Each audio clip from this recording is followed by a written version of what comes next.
Marco de la COP25, el ministro de Ciencia Andrés Kup recibió el trabajo de más de 600 investigadores chilenos quienes alertaron sobre las consecuencias del cambio climático en nuestro país. Advirtieron que hoy más que nunca es urgente revisar las bases sobre las que se cimienta el desarrollo en el que debe darse de forma integral, sostenible e inclusivo. Profundizamos en este tema junto a Claudio Huepe, director del Centro de Energía y Desarrollo Sustentable de la Universidad Diego Portales. ¿Cómo está, Claudio?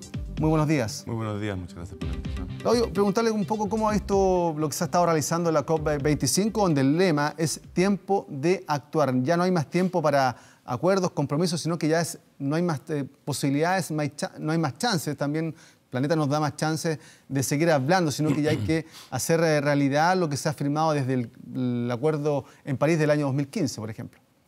Efectivamente, bueno, de acuerdo a las negociaciones y a lo que se planteó como objetivo en el 2015, el año 2020 es el año donde deberíamos estar cumpliendo teniendo ciertos resultados.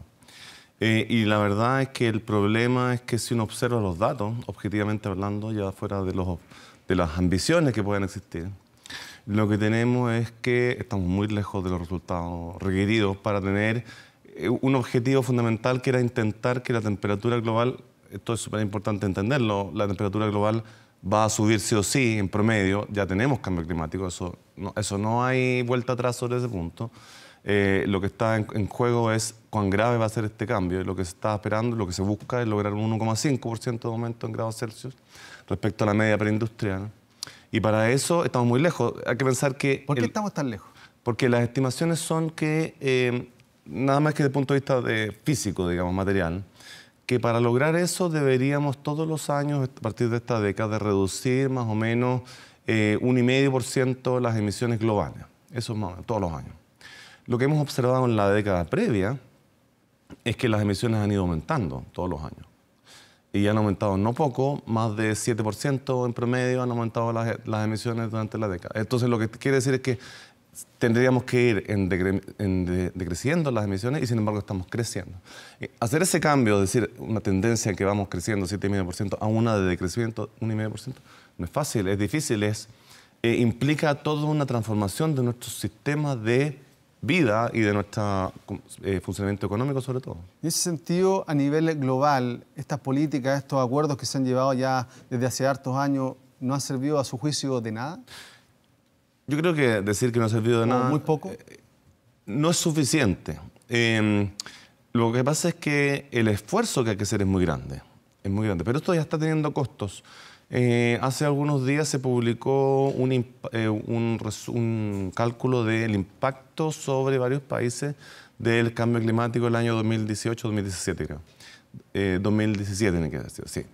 Y estamos hablando que el impacto era en muchos países del orden de medio punto del PIB, 1 punto del PIB, 1,5 puntos del PIB. Es decir, esto está teniendo impactos concretos en el desarrollo económico de los países. Y no obstante eso, el cambio no va suficientemente rápido porque la inercia de nuestro sistema económico, y en particular la dependencia de los combustibles fósiles, ahí estamos viendo detrás todos los vehículos que circulan por las calles, ¿cierto?, es muy fuerte. Y cambiar eso es radical. Hoy día aproximadamente un tercio, un poco más de un tercio del consumo energético es en transporte, y básicamente esos son combustibles fósiles. ¿Qué se debe hacer entonces para poder un poco cambiar estas cifras que no son muy alentadoras respecto a la emisión de gases? Hay que dejar de lado estas plantas de carbón, por ejemplo, de fósiles, cambiar la energía sustentable. Hay parques eólicos, plantas solares en el norte del país. ¿Es suficiente, por ejemplo, eso o hay que aumentarlas en nuestro territorio? Bueno, nosotros tenemos una meta, ¿cierto?, al 2050 en particular, de lograr que por lo menos el 70%, algunos dicen el 100% de renovables en nuestra matriz energética. Y eso en Chile, digamos, es bastante ambicioso para Chile. Hoy día no es malo lo que tenemos. Chile es un ejemplo en muchos sentidos en términos de energía renovable, básicamente porque, o lo que ha permitido esto, y aquí está el punto importante, es que el costo de la energía renovable ha bajado de manera muy importante desde el año 2007, 2008 hasta este momento. Entonces, eso ha permitido que nuestras instalaciones se transformen. Y tenemos el plan eliminar las centrales de carbón. Ayer leí que había unas dudas sobre el avance en el tiempo. Justamente uno de los problemas de tener estos acuerdos voluntarios es que las empresas obviamente tienen que tomar decisiones en función de sus requerimientos y no hay una manera de enfrentarlo colectivamente. Por ejemplo, una persona que quiere cambiar su vehículo, que utiliza combustible, petróleo, y quiere pasar a un auto eléctrico, se enfrenta con el problema de que ese auto aún es muy caro. Exactamente. ¿Qué es lo que tiene que hacer entonces?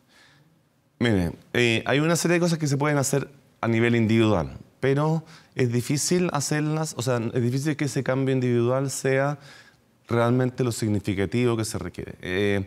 A nivel individual, por supuesto, una persona puede decidir usar menos el auto y eso es perfectamente posible hoy día y lo hemos visto con los fenómenos sociales que han habido hoy día, las dificultades, como ha aumentado el uso de la bicicleta. Es decir, la gente puede hacer esos cambios, pero evidentemente son cambios que requieren un esfuerzo individual y un esfuerzo individual que muchas veces es difícil, digamos. Una persona que tiene que andar con sus compras, etcétera, no puede. Entonces, si bien las personas individualmente pueden tratar de minimizar el uso del auto, andar en bicicleta, ser más eficiente, es decir, tratar de, por ejemplo, conducir de manera menos brusca, eso reduce el consumo de combustible. El gran cambio solo puede venir con un cambio estructural de la ciudad y de los sistemas de transporte. Es decir, tener realmente sistemas de transporte masivos que sean prácticos para las personas, que permitan el desplazamiento y encarecer el auto progresivamente. Hoy día una diferencia de un auto nuevo, eléctrico o no eléctrico, está del orden de 10 millones de pesos.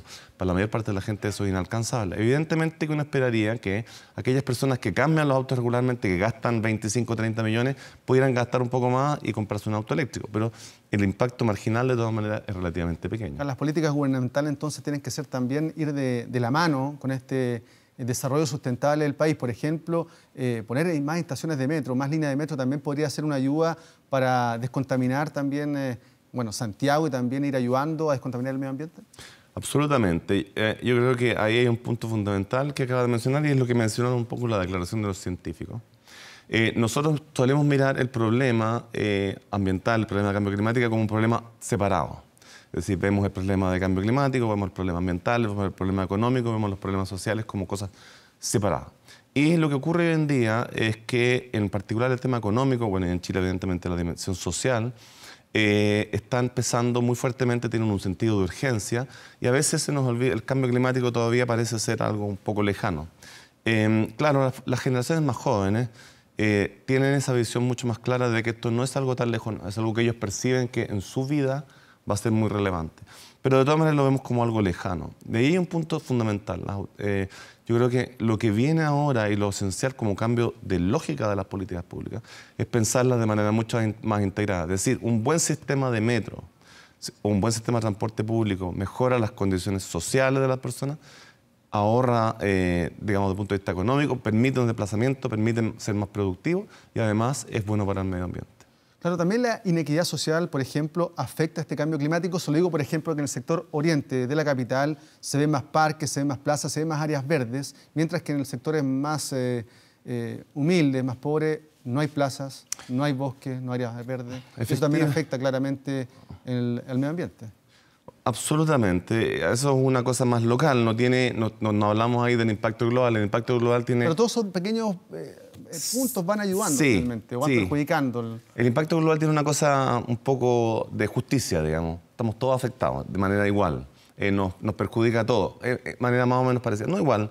Tiene una dimensión, sin embargo, de cómo uno se puede proteger de ese impacto, donde efectivamente se genera mucha desigualdad. ¿Por qué? Porque en el fondo aquellas personas que, por ejemplo, sufran una sequía, pero estén en áreas con más áreas verdes, con más recursos para regar, que puedan pagar un agua más cara, etcétera, etcétera, van a estar más libres que aquellas personas. Entonces, efectivamente, hay una dimensión de inequidad muy fuerte en estos temas ambientales y en temas climáticos, que si bien se viene atacando progresivamente desde hace ya años, es un ritmo mucho más lento. Es decir, uno observa que si bien ha habido una mejora general, la mejora en ciertas zonas de la capital es muy evidentemente mucho mejor que en otras áreas. Entonces, eso va generando un aumento de la brecha.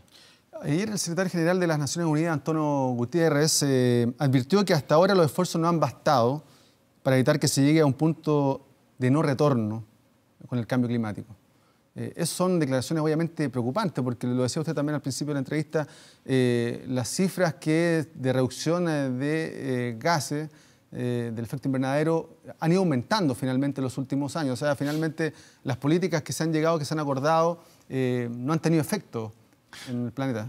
Así es, efectivamente lo que el secretario general de las Naciones Unidas hace un llamado es a las partes que están en negociación a hacer un esfuerzo más real de decir vamos a bajar esto, porque la tendencia, como usted la acaba de señalar, en el fondo es creciente, es justamente aquello que no tenemos que tener. Ahora ese llamado a los países, hay una serie de iniciativas emergentes que desafortunadamente aún no se manifiestan en los países desarrollados en particular, que es la idea de esto de un nuevo trato verde, ¿cierto? Una transformación radical de nuestro sistema económico a través de inversiones masivas que cambian la manera en que nosotros funcionamos en la ciudad, en la industria, en el transporte, evidentemente. Y en la materia local, a nivel país, ¿qué es lo que se está haciendo bien de parte del gobierno, del Estado, y qué es lo que falta por hacer? Yo creo que sin duda nosotros somos un bastante buen ejemplo en temas de energía renovable. Ha habido un esfuerzo desde ya el año 2007, cuando se impuso la primera ley que daba una pequeña facilidad a las renovables, ni siquiera la completa, y eso ha permitido que con un sector privado que ha estado bastante comprometido con el tema, pero también evidentemente beneficiado por los costos, hayamos podido avanzar muy rápido.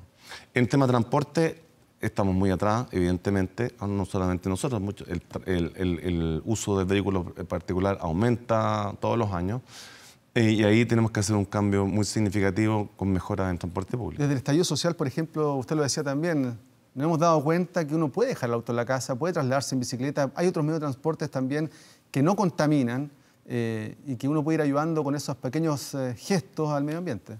Efectivamente, es posible hacer mejora a nivel individual, pero también, como digo, el sistema tiene que proveer las facilidades. Es decir, una persona que vive a una distancia en que transportarse en bicicleta puede ser 1 hora y media, evidentemente es pedirle mucho que haga ese esfuerzo. Uno puede pedir, obviamente, que la persona a lo mejor se aproxime al metro en bicicleta. ¿Qué facilidades hay para eso? En muchas partes poco. Se intentó hace algún tiempo, no funcionó. En algunos lugares la gente sí deja las bicicletas. En fin, el metro, bueno, sabemos que tiene problemas, etcétera. Pero hay una serie de cambios estructurales muy importantes que hay que hacer. Sí, por ejemplo, gente que vive, no sé, a 3 cuadras, 5 cuadras de su trabajo. El llamado también es hacer esos gestos de dejar el auto en la casa y se traslade en transporte público, que vaya en bicicleta, que busque otro medio de transporte que pueda ser más amigable con el planeta también.